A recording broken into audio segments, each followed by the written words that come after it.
बिस्मिल्लाहिर्रहमानिर्रहीम। अस्सलाम वालेकुम नाज़रीन। सबसे पहले तो मैं कल रात मियांवाली के थाना मकड़वाल, ये मकड़वाल समझें कि ये आपने स्कूलों में पढ़ाया जाता था हमारे वक्तों में कि पाकिस्तान के सबसे बड़े कोयले की जो कानें थी और बहुत बड़ी तादाद में थी, मकड़वाल कैलरीज कहते थे उनके। तो ये वो इलाका है, छोटे सा गांव है मकड़वाल, उसके साथ एक सुल्तान खैल गांव है मियांवाली का। और ये देखें कि ये एक हिंटरलैंड है, एक बिल्कुल ऐसा इलाका है कि जहाँ पर आपको जब आम दिन में भी जाते हैं तो ये मेरा ख्याल में ये जो मेन रोड है इससे अंदर कोई 18, 20, 22 या मेरे शायद इससे भी ज़्यादा 24-25 किलोमीटर होगा, लेकिन आपको तकरीबन खासा टाइम लगता है, कोई पौना घंटा लग जाता है। हालांकि सड़कें बहुत अच्छी बनी हुई हैं, वो चूँकि यहाँ पे कानकुनी का काम बड़े अंग्रेज़ों के ज़माने से 150 साल से हो रहा है, तो हर वक्त कोई सड़कों का कोई ना कोई ज़रिया इतना बुरा नहीं होता। अब तो खैर बहुत अच्छी सड़कें बन गई हैं। तो वहाँ पे ये थाना है और बहुत पाकिस्तान का एक सबसे जिसको कहना चाहिए एक शुमाल मगरबी कोना कह लें, पंजाब का शुमाल मगरबी कोना, और इसके साथ कुछ 2 ज़िले लगते हैं, एक तरफ करक लगता है और दूसरी तरफ लक्की मरवत लगता है। तो यहाँ पे वो बेचारे अल्लाह ने बड़ा करम किया है, लेकिन मैं हकीकत ये है कि मुझे फ़ख्र है अपने मियांवाली से ताल्लुक़ पर कि वहाँ के जो नौजवान थे और जिस तरीके से जाफिशानी से उन्होंने उनके साथ लड़ाई की। बल्कि जब ये लड़ाई हो रही थी मुझे पता चला, मैंने कॉल की वहाँ के मकामी नाज़िम को जो PTI के थे, अब तो खैर कोई नहीं है लेकिन वो पिछले नाज़िम थे, तो उनसे पूछा तो उन्होंने फिर तकरीबन आई विटनेस अकाउंट दिया कि किस तरीके से फायरिंग वहाँ पे उस वक्त भी हो रही थी और काफ़ी देर ये मुकाबला जारी रहा, जिसमें से उन्होंने ज़ाहिर को और रात को मुख्तलिफ़ तरीक़ों से आए थे और भाग के चले गए।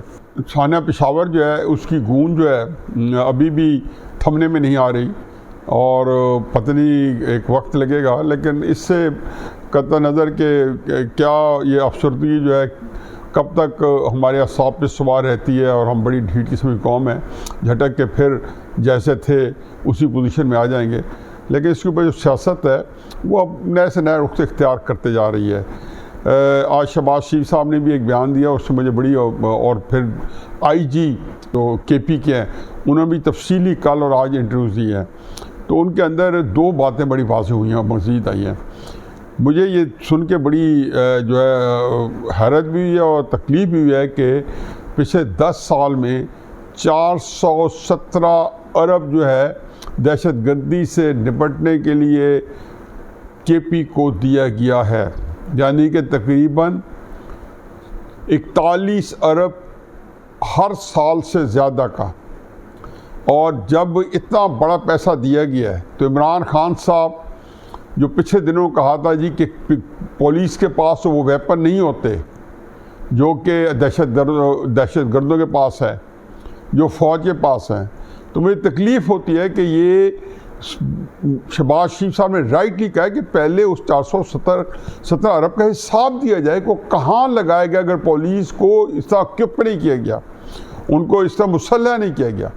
फिर एक और उस पर अजीबोगरीब बात है, IG ने कहा जी हमारे पेशावर में तो सेफ सिटी कोई प्रोजेक्ट ही नहीं है। ये तो मुझे पता है कि प्रोजेक्ट लैब जो है एक कराची में है, सिंध में है, लेकिन सिंध की लैब भी मरहून मिन्नत है। लाहौर की बहुत हाईली सोफिस्टिकेटेड चीज़ें जो हैं लाहौर में आती हैं, बल्कि कहते हैं कि एशिया की चंद बेहतरीन लैब्स में से है, और जो कि शहबाज शरीफ साहब ने आज से कोई 8-10 साल पहले एक state of the art lab बनाई और उसके अंदर हर चीज़ जो है उसके जो फॉरेंसिक टेस्टिंग होती है लाहौर की लैब में हर जो है पलक झपकते हो जाती है। तो KP में खैर फॉरेंसिक लैब क्या होनी थी, जहाँ से अभी भी जो दिमाग के जो ऑपरेशन हैं उसके लिए लाहौर आते हैं या रावलपिंडी आते हैं, इवन दिल के मरीज़ जो हैं बड़ी कसीर तादाद में पंजाब में आते हैं।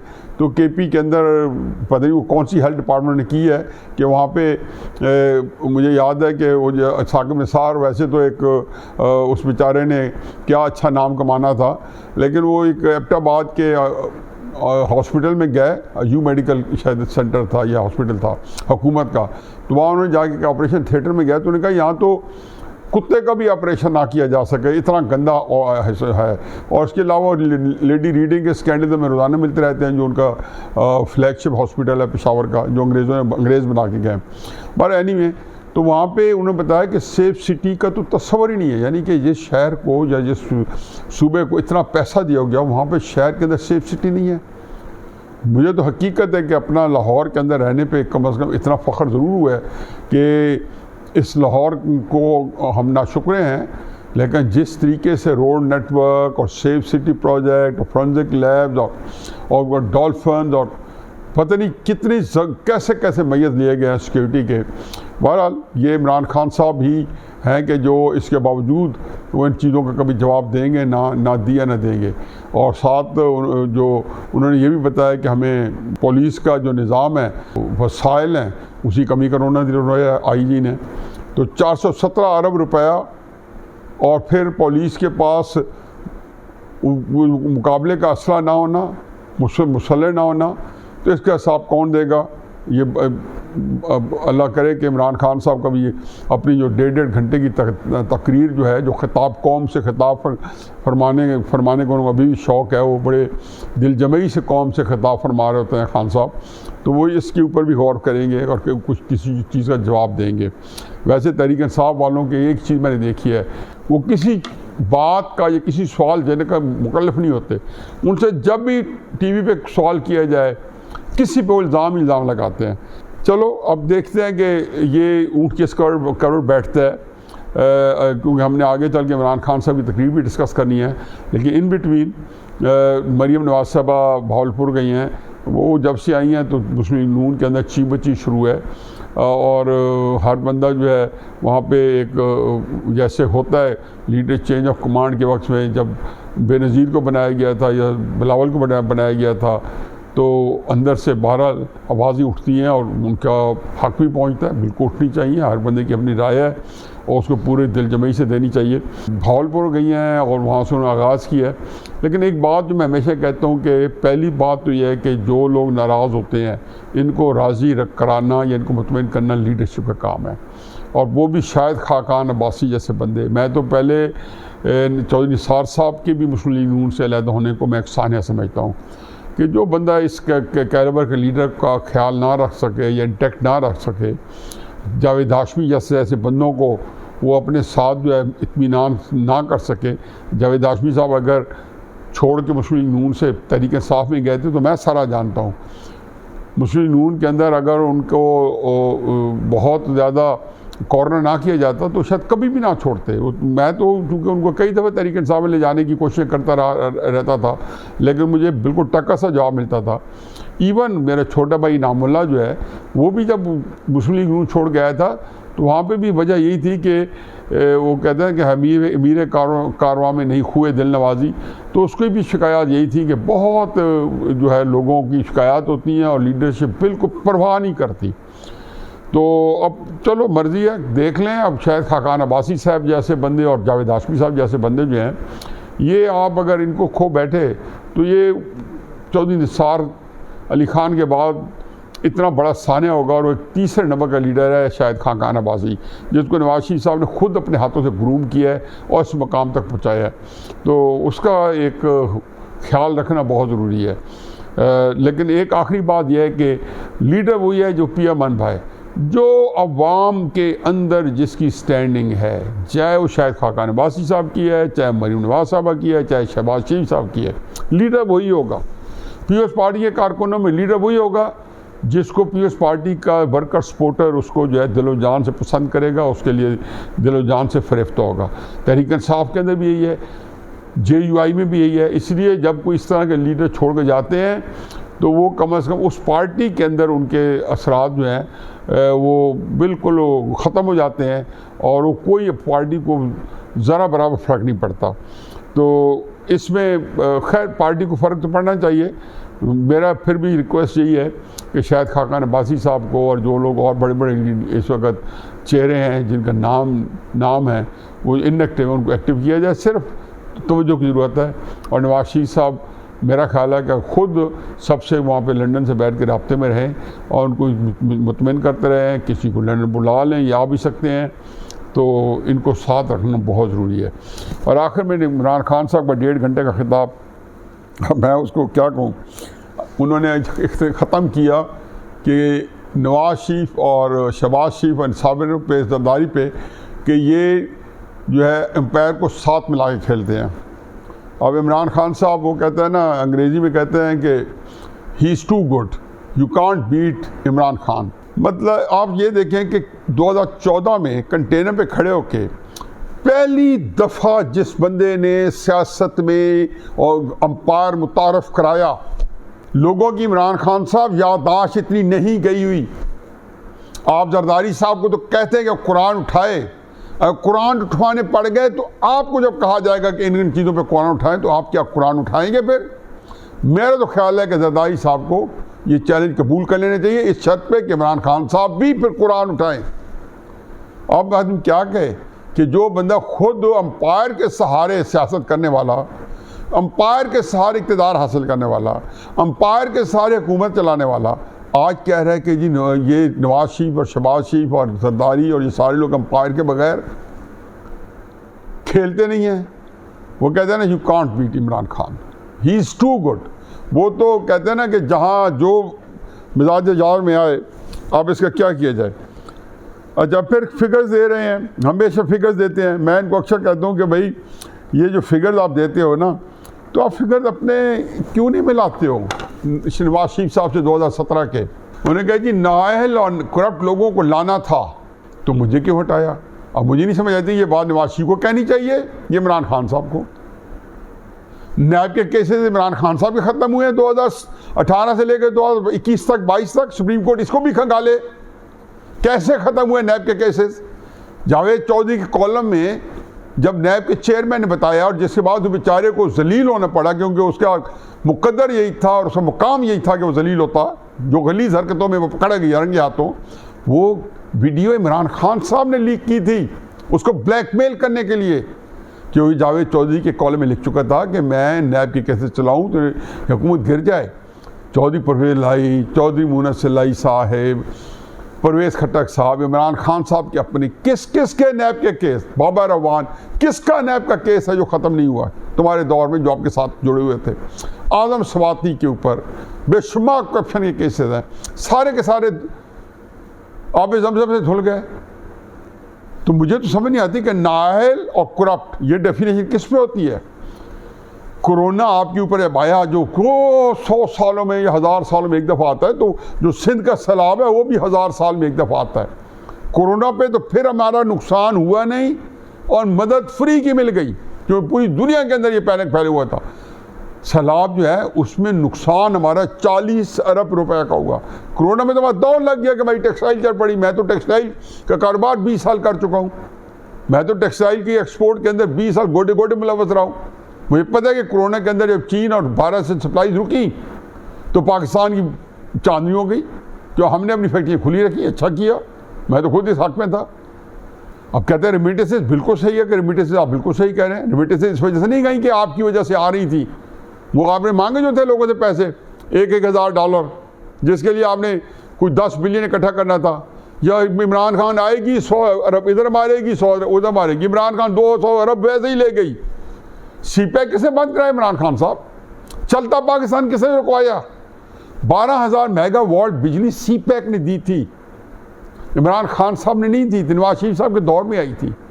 आपने कैसी बातें करते हो। उनके जोते थे कि उन्होंने 14,000 अरब का कर्जा 24,000 पे पहुँचा दिया। 5 सालों में 10 अरब बढ़ाया नवाज शरीफ ने।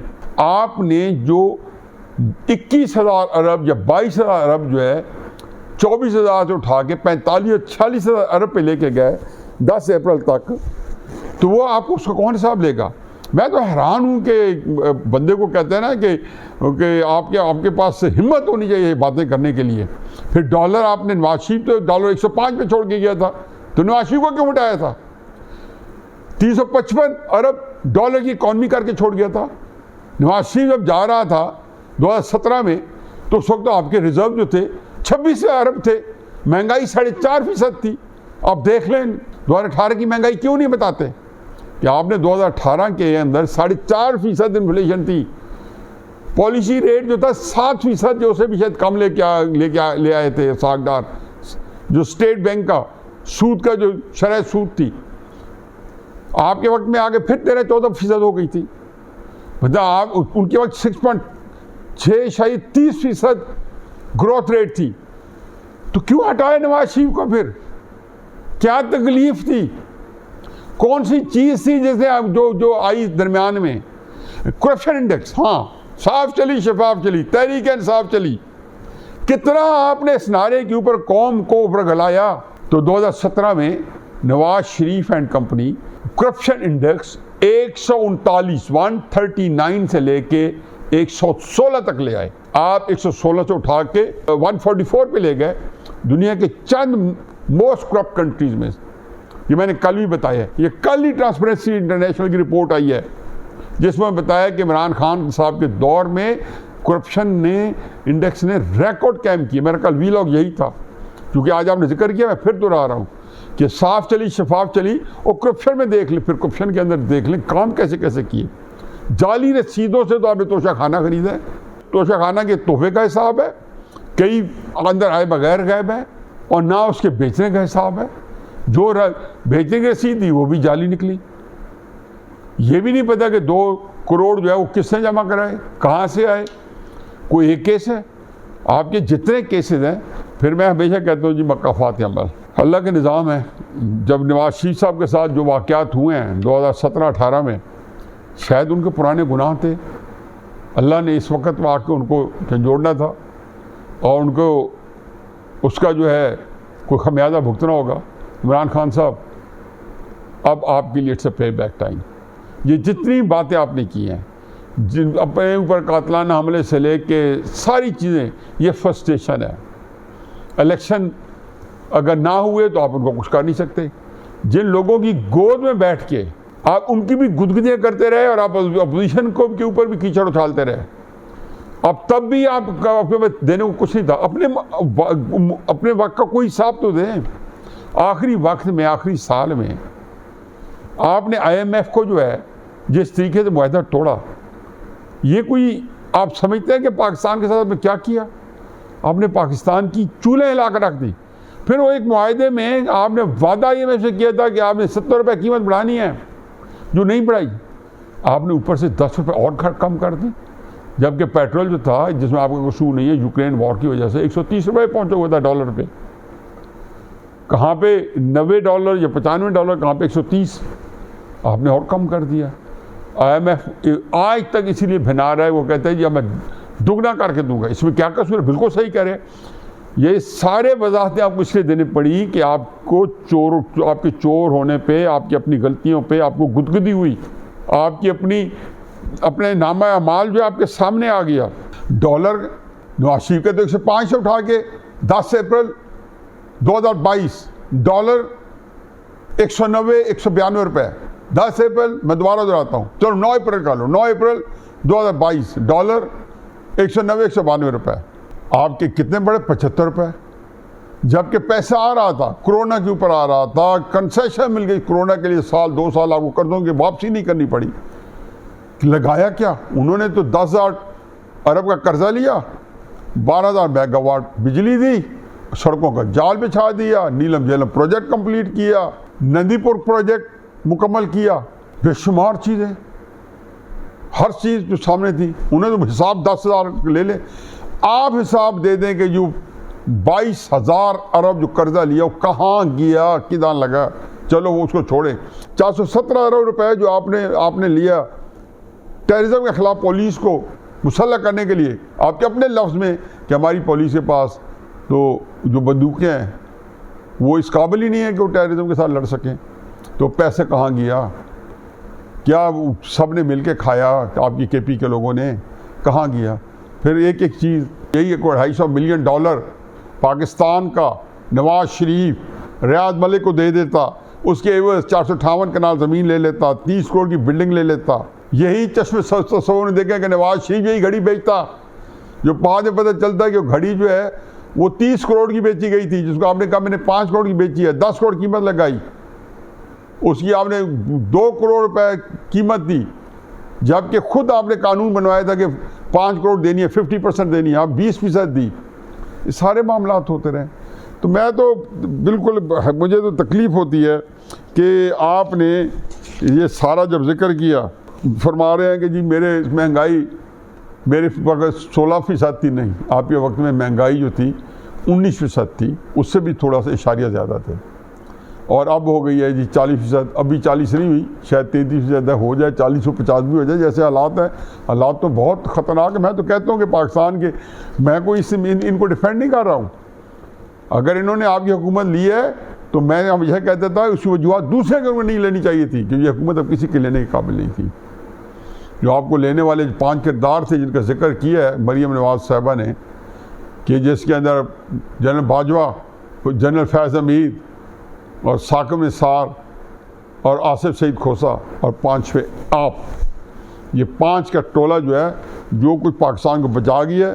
अब आप बिल्कुल ठीक जा रहे हैं, आपके पास वो सारे वसाइल हैं जिसमें पाकिस्तान को आप हिला के रख दें।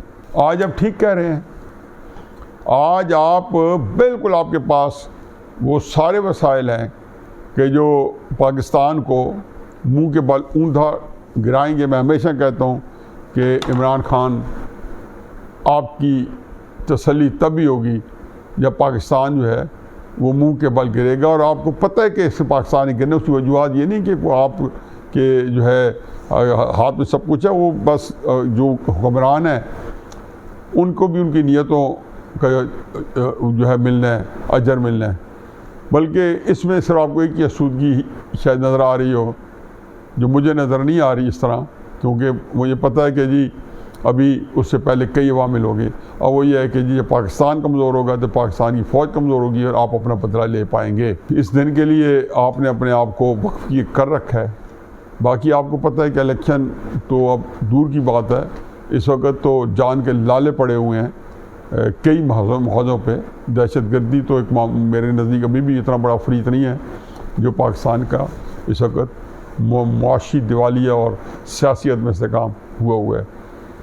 अब देखते हैं आने वाले दिनों में, और जिन लोगों के को आप हलकान करने में या इशारतन कर जाते हैं, जिन पे आज भी आप वार कर रहे थे, वो आपको क्या जवाब देते हैं अगले चंद हफ्तों में, जो भी कटाकटी हमारे सामने होगा। वमा अलैना इल्ला अल बलाग।